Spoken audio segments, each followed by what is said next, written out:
ಸ್ನೇಹಿತರೆ, ಮಾಹಿತಿ ಮಂದಿರಕ್ಕೆ ಸ್ವಾಗತ ಸುಸ್ವಾಗತ. ಇವತ್ತಿನ ವಿಡಿಯೋದಲ್ಲಿ 10 ಕುತೂಹಲಕಾರಿ ವಿಷಯಗಳ ಬಗ್ಗೆ ತಿಳಿದುಕೊಳ್ಳೋಣ ಬನ್ನಿ. Fact number 1. ಇತ್ತೀಚಿನ ಲೇಸರ್ ತಂತ್ರಜ್ಞಾನದ ಸಹಾಯದಿಂದ ವಿಜ್ಞಾನಿಗಳು ಅಮೆಜಾನ್ ಕಾಡಿನ ದಟ್ಟವಾದ ಮರಗಳ ಅಡಿಯಲ್ಲಿ ಸುಮಾರು 2500 ವರ್ಷಗಳಷ್ಟು ಹಳೆಯದಾದ ಬೃಹತ್ ನಗರಗಳ ಜಾಲವನ್ನು ಪತ್ತೆ ಹಚ್ಚಿದ್ದಾರೆ. ನಾವು ಕಾಡು ಎಂದು ಅಂದುಕೊಂಡಿದ್ದ ಜಾಗದಲ್ಲಿ ಹಿಂದೆ ಲಕ್ಷಾಂತರ ಜನರು ವಾಸಿಸುತ್ತಿದ್ದರು. Fact number 2. ಭೂಮಿಯ ಒಳಭಾಗದಲ್ಲಿರುವ ಘನರೂಪದ ಕಬ್ಬಿಣದ ಗೋಳ ತನ್ನ ಸುತ್ತುವ ವೇಗವನ್ನು ಕಡಿಮೆ ಮಾಡಿದೆ ಎಂದು ಇತ್ತೀಚಿನ ಸಂಶೋಧನೆಗಳು ತೋರಿಸಿವೆ. ಇದು ಭೂಮಿಯ ದಿನದ ಅವಧಿಯ ಮೇಲೆ ಅತಿ ಸೂಕ್ಷ್ಮ ಬದಲಾವಣೆಯನ್ನು ಉಂಟು ಮಾಡಬಹುದು. Fact number 3. ಭೂಮಿಯ ಕೇಂದ್ರ ಭಾಗದಿಂದ ಅಳತೆ ಮಾಡಿದರೆ ಈಕ್ವೆಡಾರ್ನ ಮೌಂಟ್ ಚಿಂಬಾರಾಜೋ ಮೌಂಟ್ ಎವರೆಸ್ಟ್ಗಿಂತ ಎತ್ತರವಾಗಿದೆ, ಏಕೆಂದರೆ ಭೂಮಿಯು ಸಮಭಾಜಕ ವೃತ್ತದ ಬಳಿ ಸ್ವಲ್ಪ ಉಬ್ಬಿಕೊಂಡಿದೆ. Fact number 4. ಇದು ಆಘಾತಕಾರಿ ಸಂಗತಿ.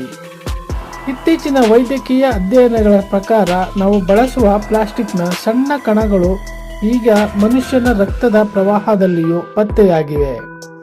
ನಾವು ಕುಡಿಯುವ ನೀರು ಮತ್ತು ಬಳಸುವ ಪ್ಲಾಸ್ಟಿಕ್ ಬಾಟಲಿಗಳು ಇದಕ್ಕೆ ಪ್ರಮುಖ ಕಾರಣ. Fact number 5. ಮರಗಳು ನಿದ್ರಿಸುತ್ತವೆ. ಹೌದು, ರಾತ್ರಿಯ ಸಮಯದಲ್ಲಿ ಮರಗಳು ತಮ್ಮ ಕೊಂಬೆಗಳನ್ನು ಕೆಳಕ್ಕೆ ಬಿಡುತ್ತವೆ. ವಿಜ್ಞಾನಿಗಳು ಇದನ್ನು ನಿದ್ರೆ ಎಂದು ಕರೆಯುತ್ತಾರೆ. ಸೂರ್ಯೋದಯದ ನಂತರ ಅವು ಮತ್ತೆ ತಮ್ಮ ಹಳೆಯ ಸ್ಥಿತಿಗೆ ಮರಳುತ್ತವೆ. Fact number 6.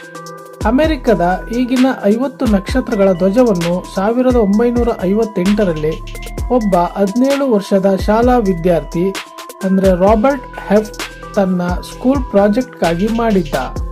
ವಿಶೇಷವೆಂದರೆ ಆತನ ಟೀಚರ್ ಅದಕ್ಕೆ ಕೇವಲ B ಗ್ರೇಡ್ ನೀಡಿದ್ದರು.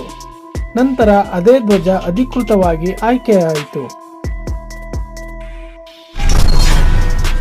Fact number 7. ಪ್ರಾಚೀನ ರೋಮನ್ನರು ತಮ್ಮ ಹಲ್ಲುಗಳನ್ನು ಬಿಳುಪುಗೊಳಿಸಲು ಮನುಷ್ಯನ ಮೂತ್ರವನ್ನು ಬಳಸುತ್ತಿದ್ದರು. ಮೂತ್ರದಲ್ಲಿರುವ ಅಮೋನಿಯಾ ಹಲ್ಲುಗಳ ಕಲೆಗಳನ್ನು ತೆಗೆಯಲು ಸಹಾಯ ಮಾಡುತ್ತದೆ ಎಂದು ಅವರು ನಂಬಿದ್ದರು. Fact number 8. ನಾಸಾದ ಸೋಫಿಯಾ ದೂರದರ್ಶಕವು ಚಂದ್ರನ ಮೇಲ್ಮೈಯಲ್ಲಿ ಸೂರ್ಯನ ಬೆಳಕು ಬೀಳುವ ಭಾಗದಲ್ಲಿಯೇ ನೀರಿನ ಕಣಗಳು ಇರುವುದನ್ನು ಖಚಿತಪಡಿಸಿದೆ. ಇದು ಭವಿಷ್ಯದ ಬಾಹ್ಯಾಕಾಶ ಯಾನಕ್ಕೆ ದೊಡ್ಡ ಮೈಲಿಗಲ್ಲು. Fact number 9. ಐಫೆಲ್ ಟವರ್ ಬೇಸಿಗೆಯಲ್ಲಿ ಉದ್ದವಾಗುತ್ತದೆ. ಲೋಹವು ಶಾಖಕ್ಕೆ ಒಗ್ಗಿಕೊಂಡಾಗ ಹಿಗ್ಗುವುದರಿಂದ ಬೇಸಿಗೆಯಲ್ಲಿ ಪ್ಯಾರಿಸ್ನ ಐಫೆಲ್ ಟವರ್ ಸುಮಾರು 15 ಸೆಂಟಿಮೀಟರ್ಗಳಷ್ಟು ಎತ್ತರವಾಗುತ್ತದೆ. Fact number 10. ಒಂಟೆಯ ಹಾಲು ಮೊಸರಾಗುವುದಿಲ್ಲ. ಒಂಟೆಯ ಹಾಲಿನಲ್ಲಿರುವ ಪ್ರೋಟೀನ್ ರಚನೆಯು ಹಸುವಿನ ಹಾಲಿಗಿಂತ ವಿಭಿನ್ನವಾಗಿರುತ್ತದೆ. ಸಾಮಾನ್ಯ ಹಾಲಿಗೆ ಹೆಪ್ಪು ಹಾಕಿದಂತೆ ಒಂಟೆಯ ಹಾಲಿಗೆ ಹಾಕಿದರೆ ಅದು ಸುಲಭವಾಗಿ ಮೊಸರು ಆಗುವುದಿಲ್ಲ. ಇದನ್ನು ಮೊಸರು ಮಾಡಲು ವಿಶೇಷ ತಂತ್ರಜ್ಞಾನ ಅಥವಾ ಕಿಣ್ವಗಳ ಅವಶ್ಯಕತೆ ಇರುತ್ತದೆ.